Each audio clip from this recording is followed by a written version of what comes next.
Ladies and gentlemen, Lewis Black.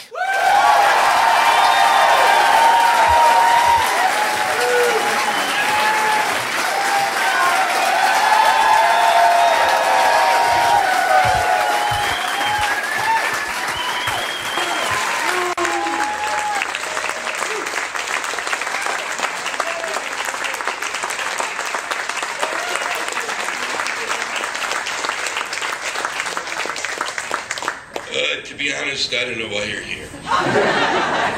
It's, I don't know what the temperature is, but is it 100? No, it was 100, it's not 113 now. No, I don't give a shit if it was. And I have to remember I'm outdoors and enjoy. Okay.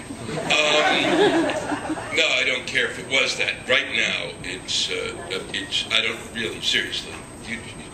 You do not have air conditioning? Because this is madness. I started today, as probably some of you did, at 7 o'clock, and was on Kevin and Bean, and I'll let them know just how many people they have. This is the 20th day of the book tour. This is the last stop on the book tour, and I really wish I had something left for you. But they have taken everything that I had and squeezed it out of me. If you ever have the opportunity to write a book, I used to say don't write because it's not fun. It is fun compared to a book tour. A book tour is literally, I mean, and it's kind of stupid to say, really? You go and you get to talk to people? No. You talk to radio stations, one after the other, after the other. I've got to remember I can't swear. One after the other, after the other, after the other, after the other. 7-minute segments, over and over and over again.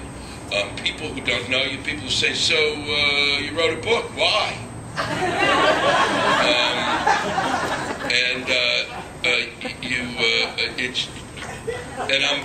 They broke me. I'm serious.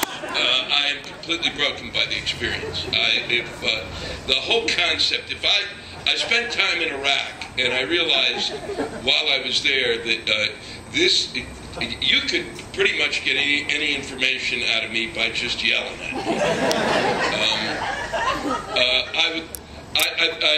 I really do appreciate you coming out, and I appreciate the folks at Broman's for putting me up here today and for doing this, and all of the bookstores. I mean, it's just stunning to me that there's still bookstores, and I expected a bigger laugh, and that people still read, and there seems to be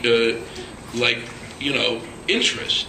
I mean, and not in my book, but in books. I mean, you see, I've been in a ton of bookstores. People wandering up and down the aisles like reading titles. It's extraordinary, and it bodes well for the 2% of the population that's still doing it. I wrote this book about religion because I've been talking about it a lot more in my act, and I thought that there was a place for my book. There's a ton of books written by people who have a tremendous amount of faith, or people who actually, did massive amounts of cocaine, and then on a Thursday ended up at like some sort of Holiday Inn coffee shop, and Christ came into their lives. And that actually is pretty close to the story of our president.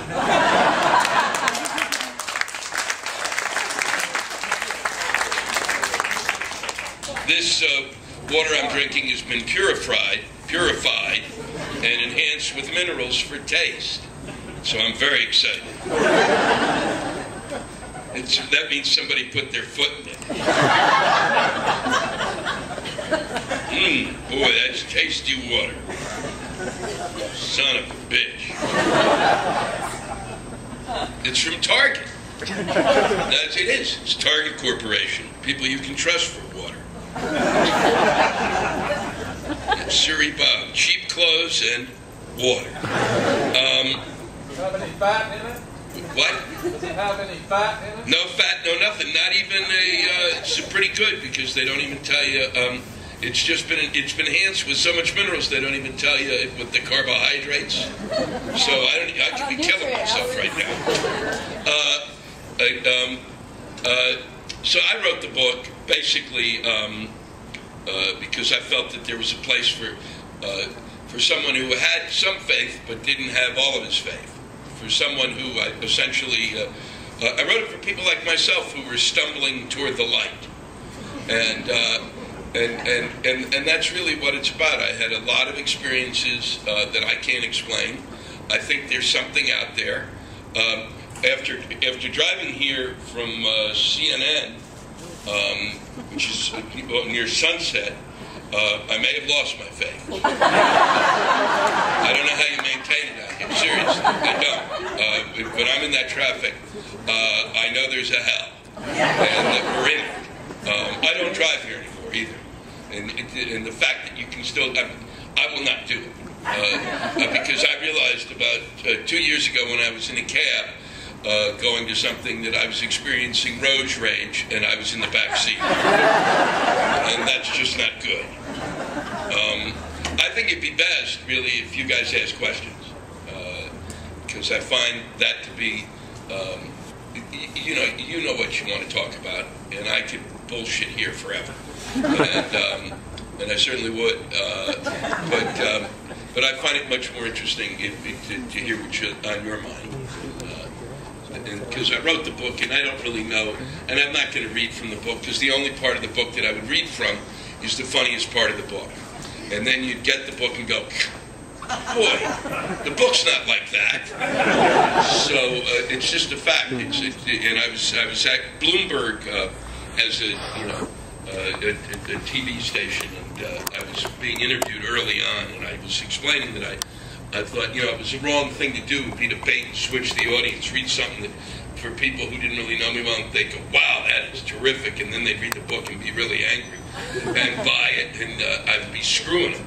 And the woman said, no, afterwards, no, bait and switch is a good thing. We'll explain how Bloomberg has his money. Yes. So rather than talking, because I find that at times when I deal with audiences in California, there's an empathy level that you have with the universe that just scares the shit out of you. And so when I make a joke and you kind of go, oh no, that's too much, I've always liked frogs, it makes me sick. So let's just go to questions. Your faith, what your faith do you share, and how do you acquire that? What faith do I share? Yeah, how do you acquire? How do you acquire the faith that you do have? The minimal amount of faith that I have came through a mixture of things. It came through the probably by being born and raised Jewish, so that kind of gave me a direction. But I don't really buy the story, the ritual. People, I realized while writing the book, look, there's a reason people have rituals. It gives them comfort. My rituals are like, this is sad. This is my ritual. My ritual is I come to a town and perform as a comic, and I go into the mall.